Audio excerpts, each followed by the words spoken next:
WhatsApp guys, welcome back to Andy anime. Today in this video हम लोग review करने वाले हैं बोरुतो के एपिसोड 202 का। तो ऐसा तो इस वाले एपिसोड में कुछ बहुत ही ज्यादा खतरनाक नहीं हुआ। अब भाई इसमें जरूर इशिकिया जिगेन जो भी कह लो उसकी सबसे फर्स्ट एंट्री हुई थी एनीमे में, बट एज सच जो असली मजा है वो तो हमें अगले एपिसोड में देखने को मिलने वाला है। बट इवन सो कुछ ऐसे पॉइंट जरूर थे जो कि काफी ज्यादा इंटरेस्टिंग थे। Like in the beginning of this episode हम देख रहे होते हैं कि बोरो जो है वो कवाकी के एयरशिप क्रैश की साइड पे आया हुआ होता है एंड उस एयरशिप की डेक पे से कुछ निकाल के अपने पोर्टली में रख लेता है। नाउ टू बी ऑनेस्ट मुझे भी इस बात का कोई अंदाजा नहीं है ये सब क्या चल रहा है, उसने क्या एक्चुअली में उस बॉक्स में से निकाल के अपने थैली में रखा, क्योंकि ये पूरा सीन कंप्लीटली एनीमे कैनन था। But still to predict I think जरूर उसने काशिन कोजी के खिलाफ कुछ इंटेल इकट्ठा किया होगा। As we see in the last of this episode वो काशिन कोजी का नाम लेते हुए कह रहा होता है कि अब तुम कैसे बचोगे Koji. Also if you remember आमडो एंड ऑल सब एक ट्रेटर को ढूंढ रहे होते हैं जिसने एक्चुअली में इस एयरशिप को क्रैश कराया होता है, तो पॉसिबल है कि उसी से रिलेटेड उसे कुछ इंटेल हाथ लगा हो। देन उसके बाद हम देखते हैं कि सास्के के रेनेगान से उन कोऑर्डिनेट के सारे एक दूसरे टाइम स्पेस में आ चुका है, जहाँ पे आते ही सबसे पहले उसका ध्यान जाता है दीवार पे बने हुए स्ट्रक्चर्स के ऊपर। और ये बात मुझे काफी ज्यादा फनी लगी कि एज उन दीवार के ऊपर हर आउत्सुकी का जो हॉर्न होता है वो बना हुआ होता है एंड एज सच जब वो किंशिकी का हॉर्न उस दीवार पे देखता है तो तब वो कहता है कि हाँ ये तो देखा देखा सा लग रहा है। एंड ऑब्वियसली देखा देखा सा तो लगेगा ही, आखिर सास्के वो बंदा था जिसने उसका हॉर्न उड़ाया था। सास्के जब उन्हीं में से एक सर्कल को टच करता है एट दैट टाइम ओनली किंशिकी आउत्सुकी की जो इमेज होती है वो सेंटर में बन जाती है, जिसे देख के सास्के थोड़ा शॉक हो ही रहा होता है कि कैसे किंशिकी जिंदा है, एज उसे तो काफी पहले मर चुका होना चाहिए था। लेकिन एट दैट ओनली जब किंशिकी स्टार्ट्स टू अटैक सास्के तभी उसी टाइम सास्के को रियलाइज होता है ये उसकी एक्चुअल या रियल बॉडी नहीं है, ये जस्ट उसकी एक आफ्टर इमेज है। अब इसके बाद वो सेम उन हॉर्न के पैटर्न्स को देख के डिफरेंट सर्कल्स को छूता है and as such he realizes two things. एक, जिस आउत्सुकी का जैसा हॉर्न स्ट्रक्चर में कार्व्ड होता है वैसे आउत्सुकी की इमेज वहां शो होती है। And secondly and more importantly he realizes कि आउत्सुकी जो होते हैं वो हमेशा दो के पेयर में आते हैं। और यही सब सोचने के बाद जब वो कागुया के साथ वाले सर्कल को छूता है तो उसी टाइम भी सी एक न्यू आउत्सुकी जिसके बारे में पहले कभी नहीं दिखाया गया होता है उसकी इमेज वहां बनने लग जाती है। इसके बाद सीन शिफ्ट होता है हमारे बोरो की कल फैसिलिटी के ऊपर। अब आई डोंट नो कि तुम्हें पूरा एपिसोड का सेक्शन कैसा लगा, बट मैं अपना ओपिनियन दूं तो it was kind of boring. अब यहाँ रियलाइज कि ये सब कुछ बोरो के कैरेक्टर डेवलपमेंट के लिए हो रहा है एंड एज सच आगे चल के जो भी होने वाला है उन सब के लिए काइंड ऑफ सेटअप टाइप है। बट इवन आफ्टर दैट मेरी बोरो के कैरेक्टर के साथ पर्सनली वो वाइब नहीं हो रही है। अब आई डोंट नो कि ये सिर्फ मेरे साथ ही हो रहा है या सबकी यही कहानी है। तुम लोग मुझे कमेंट से बताना कि बोरो का कैरेक्टर तुम्हें ओवरऑल अभी तक कैसा लगा है। स्टिल हमें इस एपिसोड में ये जरूर देखने को मिलता है कि बोरो जो है वो आउत्सुकी इसका एक कट्टर भक्त टाइप है एंड एज सच उन्हें गॉड की तरह वर्शिप भी करता है। वो लोगों को बेवकूफ बनाते हुए कहने लगता है कि काफी साल पहले कागुया यहाँ अर्थ पे आई थी जिसका मकसद था सभी ह्यूमैनिटी को उनकी सफरिंग से सेव करना एंड एज सच एक अल्टीमेट मुगेन त्सुकियोमी ड्रीम क्रिएट करना जहाँ पे सभी लोग हैप्पीली रह सकते हैं। जिसके बाद बोरो देन अगेन कंटिन्यूज टू से लेकिन कागुया को उन 5 एलाइट शिनोबीज के मेंबर ने मार दिया and as such they are proud. वो अपने काम को जस्टिफाई भी करते हैं कि उन्होंने जो भी किया सबके अच्छे के लिए किया।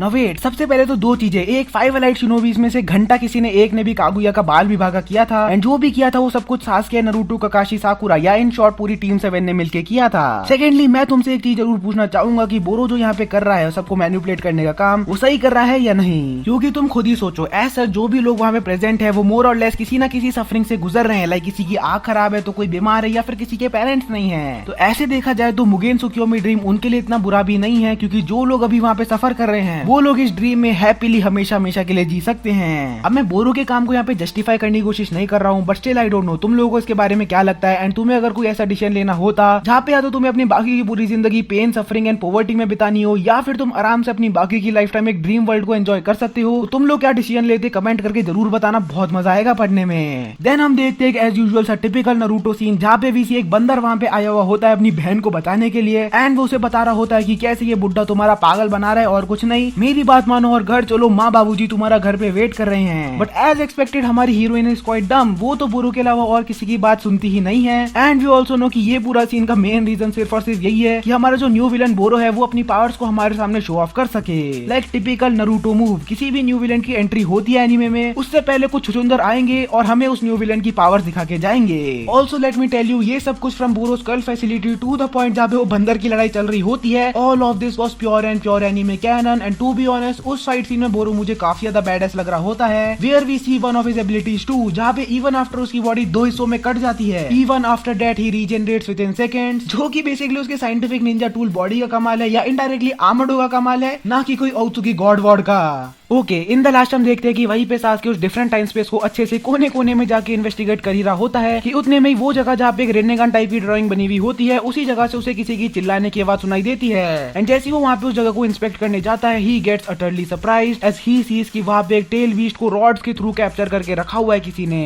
And then afterwards only he sees कि एक और बंदा वहाँ उस टेल बीस्ट के पास आया हुआ होता है टाइम स्पेस निंजुत्सु को यूज करके। And as soon as Sasuke उस बंदे की शक्ल को देखता है, ही रियलाइजेस कि वो बंदा और कोई नहीं बल्कि जिगेन है। एज ही नोटिसेस कि उसके चिन्ह के ऊपर भी सेम बरूटो एंड कवाकी की तरह एक कर्मा बना हुआ है। देन उसके बाद जिगेन वहाँ उस टेल बीस्ट के पास जाता है एंड कहने लगता है कि सॉरी टेन टेल्स, अभी तुम्हारा टाइम नहीं हुआ है मुझे खाने का। एंड ऐसा कहते हुए वो अपना कर्म एक्टिवेट करके 10 टेल्स के चक्र को अपने अंदर ऑब्जॉर्व करना शुरू कर देता है। मीनवाइल ये सब देखते हुए सासके is getting very shocked and यहाँ पे उसे दो चीजों के बारे में पता चलता है कि एक ये कोई नॉर्मल सा टेल बीस्ट नहीं है बल्कि ये 10 टेल्स है। एंड सेकेंडली 10 टेल्स का चक्र ऑब्जॉर्व करते ही जिगेन के सर के ऊपर भी सेम उस बंदे की तरह एक हॉर्न टाइप बनना शुरू हो जाता है। And that's when he knows कि ये वही बंदा है जिसकी इमेज उसने अभी कुछ टाइम पहले देखी थी। एंड और तो और ये वही बंदा है जो कि कागुया के साथ यहाँ अर्थ पे आया था पेयर में। और एक क्विक पॉइंट मैं तुम्हें बता दूं तो बेसिकली जिगेन जो है वो आगे आने वाली एक बहुत बड़ी बैटल के लिए 10 टेल्स का चक्र ऑब्जॉर्व कर रहा है, और अगर इससे ज्यादा मैंने तुम्हें बताया तो बेसिकली वो एक स्पॉइलर हो जाएगा। ना ये सब देख के एंड सुन के सासके ऑल्सो रियलाइजेस कि उसको जल्दी से जल्दी नारुतो को इन सब चीजों के बारे में इन्फॉर्म कर देना चाहिए। And that's when in the parallel also we see Jigen भी यही बोल रहा है कि मुझे वेसल को विजिट करने जाना चाहिए। अब मोर और लेस मैंने सब कुछ तुम्हें इस एपिसोड में कवर करके बता दिया है। इसके अलावा कुछ छोटे मोटे पॉइंट्स थे, लाइक हम देखते हैं कि बरूटो एंड मित्सुकी वहाँ ट्रेन कर रहे होते हैं। एंड पता नहीं तुम्हें याद हो या नहीं, लेकिन काफी एपिसोड्स पहले हमने सासके एंड बरूटो को शिरुकेन जित्सु के लिए ट्रेनिंग करते हुए देखा था। And I guess Boruto till date उसी चीज की प्रैक्टिस कर रहा है, जो कि मुझे देख के काफी अच्छा लगा। बाकी इन द लास्ट हम देख रहे होते हैं कि मित्सुकी एंड बरूटो कर्मा के बारे में कुछ बात कर रहे होते हैं। एंड दैट्स व्हेन बरूटो सेज कि ये सब कुछ मैं मैनेज कर लूंगा, आखिर मैं सासके सान का स्टूडेंट हूँ, होकागे का बेटा हूँ, एंड इन सब के भी अलावा मैं एक शिनोबी हूँ। एंड ये लाइन काइंड ऑफ एक फोरशैडोइंग थी इस लाइन की।